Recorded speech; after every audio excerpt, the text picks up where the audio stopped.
It is Super Tuesday, and people are going to the polls right now. Joining us on the line to talk about her dad's candidacy is Ivanka Trump, businesswoman and daughter of Donald Trump. Thank you for joining us, Ivanka.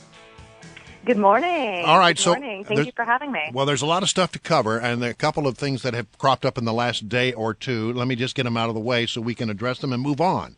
One has to do with the New York Times interview your dad did with the board there, and some suggestion that in an off-the-record conversation he said things that were softer on immigration than he has said publicly. There have been calls for the tape or a transcript to be released. Should that tape or transcript be released?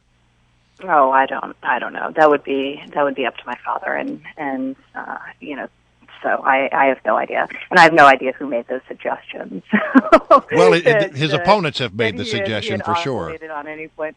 Look, I will say, one of the things, and I'm not, part of the campaign in any official capacity. I'm a daughter who loves my father very much, and obviously can speak to his character both as a child, but also as somebody who's worked alongside of him at the Trump Organization for the past 10 years. My father is the most authentic person you'll ever meet. He says what he means, and he means what he says, and I think that's a major appeal in his candidacy, because it's not a commodity we've really ever, certainly in my adult life, found in politicians. So I have zero concern on that front. And well, if you know your father's heart, then answer this question for me, because a lot of people have looked at his refusal to disavow the endorsement of David Duke in the interview with Jake Tapper. Well, he did earlier disavow. I have to stop you right there. Yeah. He's disavowed that many times. Countless times. But why did he not do it in the interview? Insinuation to imply that he didn't. Well, I'm asking, you know him well. Why do you think he did not disavow in the interview? You say that he didn't disavow David Duke. He did so many, many times. And then there was one question at the very end of an interview where an earpiece came in, and he said, "I don't know what you're talking about," and they claimed that wasn't a disavowal. He had disavowed the day before. He disavowed immediately after the interview on all of his social media channels to millions of people. So I think that's a terrible thing that you just said, and I'm offended by it. Look, I know him as a daughter, and he has absolutely no sympathy for a man like David Duke. Yeah, it should be pointed out that Ivanka Trump is actually a practicing Jew. I would think that if he held any sort of KKK sentiments, you would know about it before anyone else.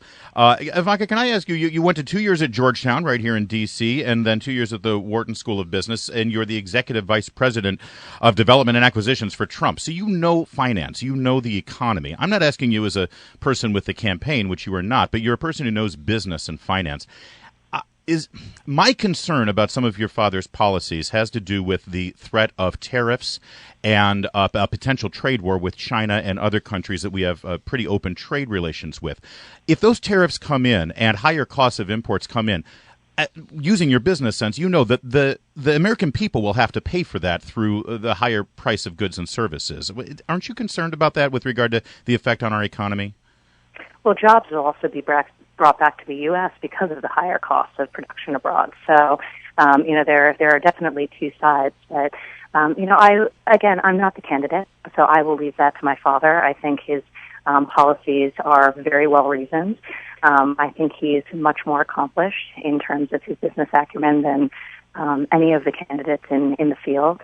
He's actually employed people. He's dealt with building businesses, growing businesses, buying businesses, selling businesses, not just in the United States, but around the globe. Mm-hmm. So in terms of somebody who's had practical experience, and not just talking about it or intellectualizing the issues, but practical real-world experience, and who's surrounded himself over the years with the best of the best, both in terms of employees and colleagues and business partners, I have zero concern that my father will ultimately make the right decision as part of the outcome of negotiations with our various trading partners. So, and I think it's easy for politicians to talk about what the right path is, but they have to actually get there, and they have to understand that path. And, I think one of the reasons the American people feel so comfortable with my father is they know he has the ability not only to set the vision, but also to execute on it through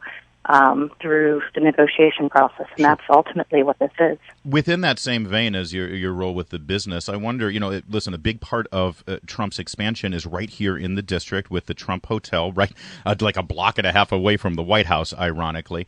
I actually think that's an unbelievable example, because here's a building that was languishing under government supervision for decades. Finally, after multiple failed attempts, and because of Congresswoman Holmes Norton's commitment and passion for seeing the project brought to its full potential, she finally enabled it to be brought out to RFP for the private sector to develop it.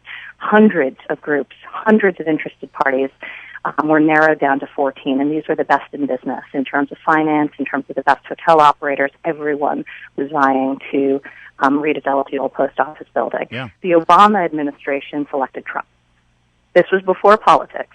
They selected Trump, and the core criteria for our selection was our ability to execute. So that's a pretty telling statement when the Obama administration selects the Trump organization to develop an iconic building on Pennsylvania Avenue between the Capitol and the White House. Well, one way or the other, there's going to be a Trump on Pennsylvania Avenue, right? Down to it, they wanted Trump to do it. And you know what? We're 2 years ahead of our mandated schedule. Wow. We're 2 years ahead of our schedule, and we're under budget. So I think that's a first for Pennsylvania Avenue, and hopefully the first of many. If my Maybe father, the first for the district. It is a great building, and we're glad to see it developed. Okay, last question, I guess, before our time runs out, and it has to do with demeanor. Do you feel that? Do you regret the fact that the campaign, and not just your dad, everybody, it has turned so ugly and nasty? Is this the way that we should elect our nominee? No, I think it has. My father is a very strong counterpuncher, but he's also made it known if somebody comes after him, he will come after them.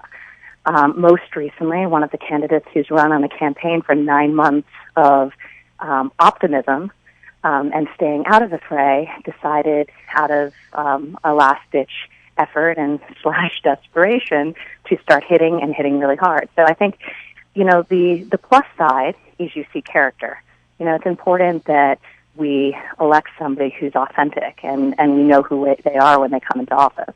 So I think through the process, you see the character of a lot of different people. But it is worth noting that my father does not hit people until they start attacking him. Even most recently, he'll be talking about somebody, and they're running hundreds of millions of dollars of attack ads against him, as was the case with a previous candidate just a few months ago. So it's a tough business. My father will joke to me that we've seen a lot of things in the world of real estate that real estate folks make politicians look like babies. Ivanka Trump. And I think there's a lot of truth in that. We got to leave it there, but real fast, how are your contractions? Is this Super Tuesday going to be super duper for you?